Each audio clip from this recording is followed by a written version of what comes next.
Hello friends, welcome on 100 on 100 and Eco platform. Today I will be taking one session of demand chapter but not the starting one. It is towards the end of the chapter, and this particular part of the chapter is very useful for the children studying in 10th standard ICSE or 12th standard ISC or 12th standard HSC. This concept which I am going to take today is common for all the three standards as I mentioned. It is common for CBSE also. So let me get started with something called as movement of the demand curve and shift of the demand curve. The initial part I have skipped because I would like to focus on the diagram based area of this particular chapter. So in this part of the session, we are going to see how demand changes on account of various factors and how it is depicted diagrammatically. So demand can change on account of various factors which we have learned in the determinants of demand. In that we have learned factors influencing individual demand and market demand separately. The first and foremost that we learned was the price of the commodity was the first determinant that we learned. After that, various other factors followed, like the price of the related goods, substitute, complementary, income of the consumer, and so on and so forth. There were various other factors that influence demand. So what we have to do here in order to understand movement and shift of demand curve is the topic that we are going to learn today. What we have to understand is among all these factors that influence demand, we have to bifurcate them into two categories. First category, only the price having effect on demand. In the second category, you place the rest of all the factors that have influence on demand, including those factors that have effect on individual demand and market demand. So price has effect on demand will be categorized as one part, one category, one classification, and all the rest of the factors will be classified into another basket. Okay, so now when we have to depict diagrammatically a change in the quantity demanded on account of either price of the commodity or the other factors influencing demand, the diagrammatic representation is different in both the cases. So let's take a look at the first category when demand is influenced due to price of the commodity. I mean to say, for example, if the price of the commodity rises, demand falls. If the price of the commodity falls, demand rises. So how are we going to show it diagrammatically is the subject of study today. What is known as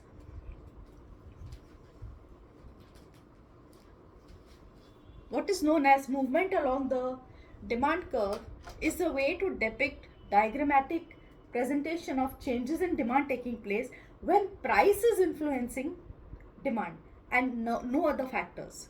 So we can say that movement is the diagrammatic representation which is influenced due to price of the commodity. It is also called as change in quantity demanded. Okay, remember, movement along the demand curve is also known as change in quantity demanded. Here what happens is that as price rises, there occurs a contraction of demand. As price falls, there occurs expansion, or what you call it as extension of demand. All right. Having understood the concept of movement, we will define movement along the demand curve, contraction of demand and extension of demand. All these definitions are given in the study material. You can refer to that. Movement along the demand curve refers to a situation when quantity demanded rises or falls with the change in price or with fall or rise in price respectively. So when you're saying that when the quantity demanded rises or falls with a fall or rise in price, make it inverse, make it reverse. We term it as movement. Diagrammatically, representation indicates a movement along the demand curve.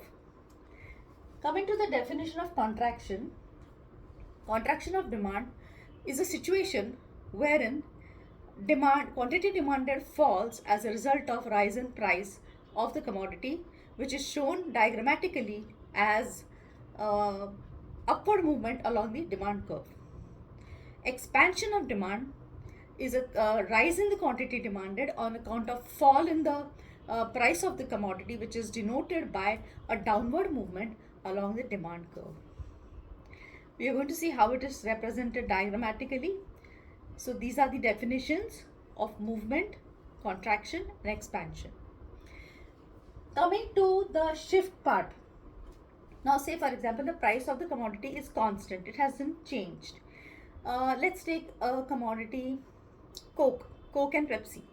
Coke and Pepsi, as you know, are substitutes. So in case of substitutes, as I have told you in the earlier sessions, that price of one increases, the one commodity increases, the demand for the other increases. So the price of one commodity and the demand for the other commodity go hand in hand in the same direction. If one thing rises, if the price rises, the demand for the other rises. The price falls, demand for the other falls. So in case of a shift, what is a shift definition? Shift of a demand curve denotes a change in the demand. This is termed as change in demand, which is indicated by either increase or decrease in demand, price remaining constant, but increase and decrease in demand takes place on account of changes in other factors, price remaining constant. This is the way you can define it. In this, you have price remaining constant, but the other factors are influencing. For example, Coke and Pepsi are competitive goods, and we are considering a change in the price of Pepsi. If Pepsi price rises, demand for Coke will rise. Alright, so here demand for Coke is rising not because price of Coke has fallen. Price of Coke is the same. It has relatively become cheaper because the competitive good or the substitute good has become costlier. So like that you can correlate the changes in demand, which is known as shift of demand, on account of various reasons. As the consumer's income changes, as the change in the price of related goods, which indicates substitutes and complementary goods. Change in the taste and fashion has influence on demand, change in the population, and change in the expectation regarding future price. As a consumer, if I'm expecting rise in the price of gold tomorrow, will I buy more today or will I buy less today?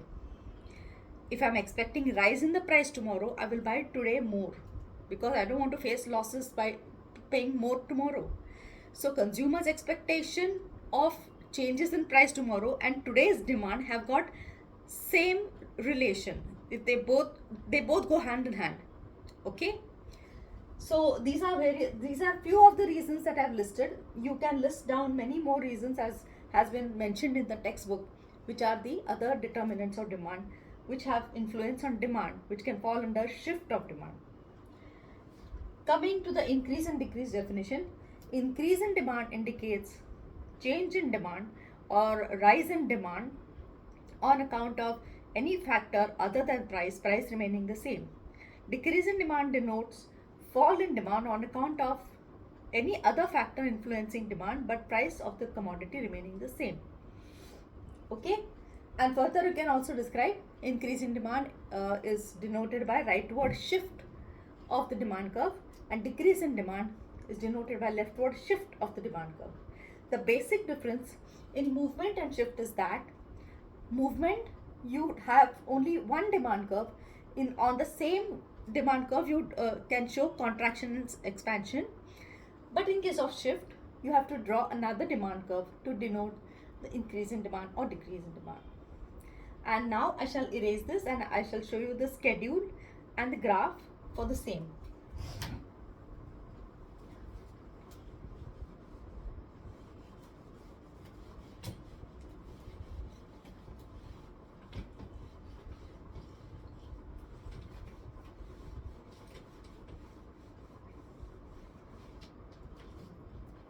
So students, I will write the schedule in short: price, quantity, price, quantity. First I will take up movement.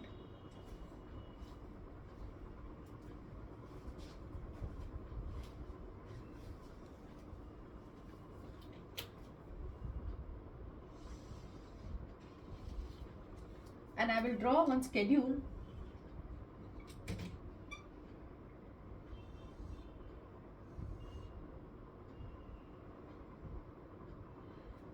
Okay, I will be changing the price by a little bit, showing it higher as well as lower, so that I can show expansion and contraction both. So middle price is 10, it can decrease to 5 and it can increase to 15. Along with that, when the price was 10, quantity demanded was 100. As the price decreased, quantity demanded increased to 120. As the price increased, quantity demanded fell to 80.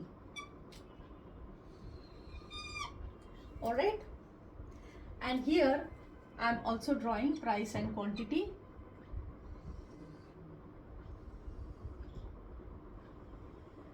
As you know, in case of shift, we have to denote that the price is remaining constant. So I keep it 10, 10, 10. Quantity demanded changing from 70, 60 and 80. Here it is decreasing, here it is increasing. So this is my schedule for shift, this is my schedule for movement. Now I shall be drawing the expansion and contraction which falls under movement.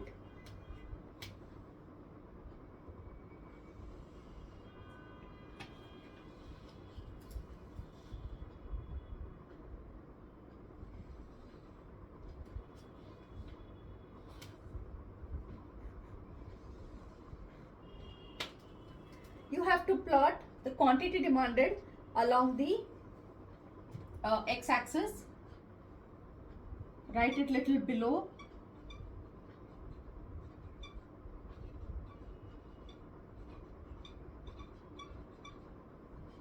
You have to plot the price along the y-axis.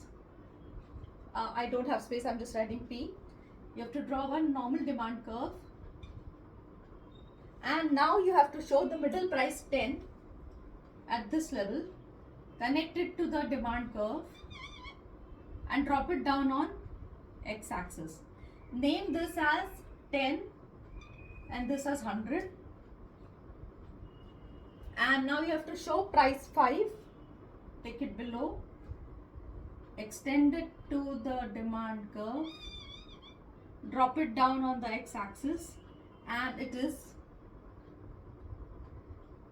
120 when the price has fallen to 5. This has extended to 120, and when the price has increased to 15, take a level higher, extend it to the demand curve, and from there drop it down, and this is your 80. So as the price rises,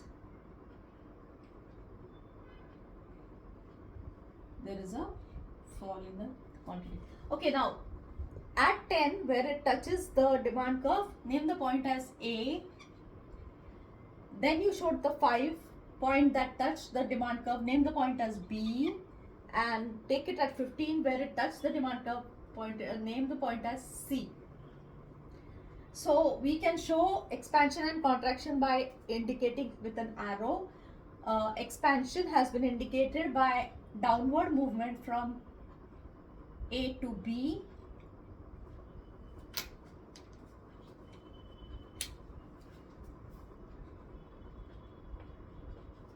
As you can see, downward movement from A to B indicates expansion, and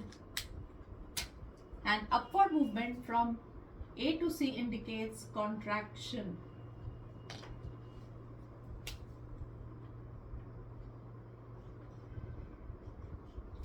Is expansion and contraction now clear to you?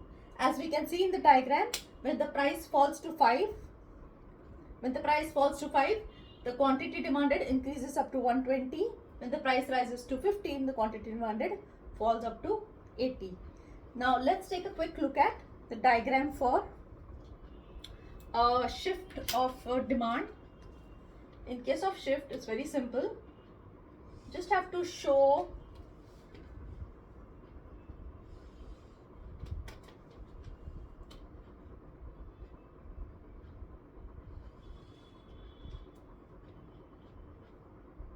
the initial demand curve, the one that shifted to the left and the one that shifted to the right. And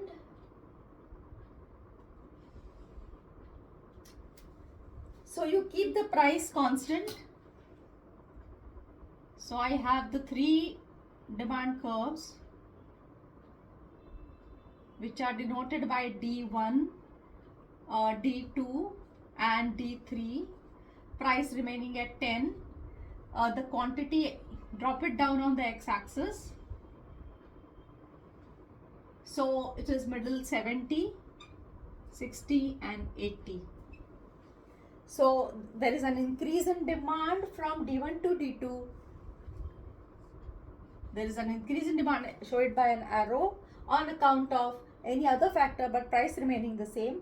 There is a decrease in demand from D1 to D3 on account of factors influencing demand, any other factor influencing demand other than price, which brings back or reduces the quantity demanded from 70 to 60 and increases the quantity demanded from 70 to 80. Let's wait in the next session.